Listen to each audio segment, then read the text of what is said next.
বালাগাল উলা বিকামালিহি কাশাফাদ দুজা বিজামালিহি হাসনাত জামিউ খিসালিহি সাল্লু আলাইহি ওয়া আলিহি। আরবের শহরে মক্কা নগরে যেথায় মা আমিনার ঘর, খোদার করুণা কাউসার হয়ে জরসে বারংবার। বালাগাল উলা বিকামালিহি কাশাফাদ দুজা বিজামালিহি হাসনাত জামিউ খিসালিহি সাল্লু আলাইহি ওয়া আলিহি। সম্মানিত প্রিয় দর্শক শ্রোতা, হাদিসের মধ্যে আছে আন ইমরান ইবনুল হুসাইন রাদিয়াল্লাহু তাআলা আনহু ক্বালা জা রাসূলুন ইলা নবী সাল্লাল্লাহু আলাইহি ওয়াসাল্লাম ফাকালা আসসালামু আলাইকুম ফারাদ্দা আলাইহি সুম্মা জালাসা ফাকালা নবী সাল্লাল্লাহু আলাইহি ওয়াসাল্লাম আশরুন ثم جاء آخر فقال السلام عليكم ورحمة الله فرد عليه فجلس فقال 20 ثم جاء آخر فقال السلام عليكم ورحمة الله وبركاته فرد عليه فجلس فقال 30 رواه أبو داود والترمذي وقال حديث حسن صحيح। হযরত ইমরান ইবনুল হুসাইন রাদিয়াল্লাহু তাআলা আনহু থেকে বর্ণিত, এক ব্যক্তি আল্লাহর নবীর কাছে আসলেন, এসে বললেন আসসালামু আলাইকুম। নবীজি তার উত্তর দিলেন, ওয়ালাইকুম আসসালাম বলে উত্তর দিলেন। নবীজি এই উত্তর দেওয়ার পরে বসে পড়লেন। নবীজি বললেন 10টি সওয়াব পাইল। 10টি সওয়াব পাইল। কয়টি পাইল? 10, 10টি সওয়াব।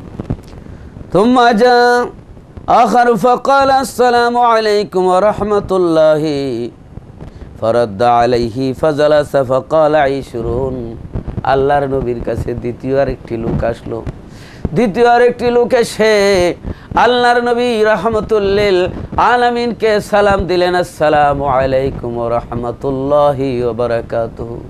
হুজুর তার জবাব দিলেন, ওয়া আলাইকুমুস সালাম ওয়া রাহমাতুল্লাহি ওয়া বারাকাতুহু ওয়া রাহমাতুল্লাহ। এই জবাব দিলেন।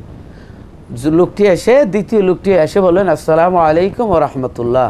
হুজুর জবাব দিলেন, ওয়া আলাইকুমুস সালাম ওয়া রাহমাতুল্লাহ। এই লোকটি বসে বললেন।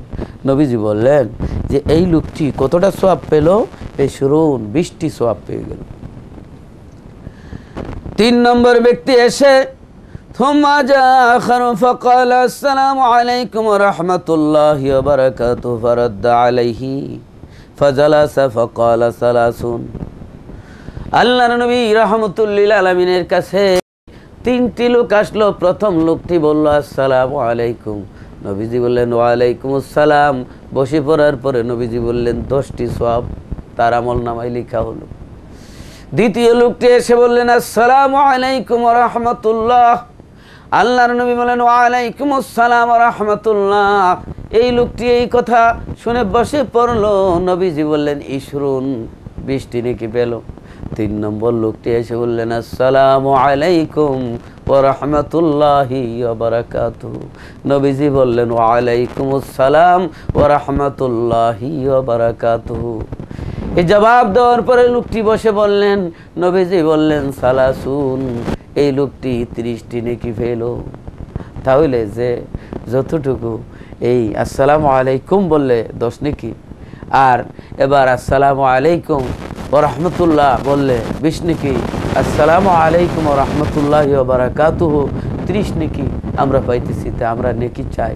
হযরতে তুফাইল ইবনে উবাই ইবনে কাব রাদিয়াল্লাহু তাআলা থেকে বর্ণিত, তিনি হযরতে আব্দুল্লাহ ইবনে উমর রাদিয়াল্লাহু তাআলার দরবারে আসতেন। আসলে হযরত তুফাইল রাদিয়াল্লাহু তাআলাকে নিয়ে হযরত আব্দুল্লাহ ইবনে উমর বাজারে চলে যেতেন। বাজারে ভোরবেলা বাজারের মধ্যে যে হাদিস শরীফের মধ্যে আসছে, মুয়াত্তায় ইমাম মালিকের মধ্যে আসছে, বাজারের মধ্যে সকাল বেলায় যাইতেন হযরত আব্দুল্লাহ ইবনে উমর তুফাইল ইবনে উবাই ইবনে কাবকে নিয়ে বাজারে যাইতেন। তিনি বর্ণনা করেন হযরত আব্দুল্লাহ ইবনে উমর ছোট থেকে বড় ব্যবসায়ী ছাড়া ওই রাস্তাঘাটে কর্মচারী, রাস্তাঘাটে যত ফকির মিসকিন আছে সকলকেই বলতেন বলতেন আসসালামু আলাইকুম ওয়া রাহমাতুল্লাহি ওয়া বারাকাতুহু।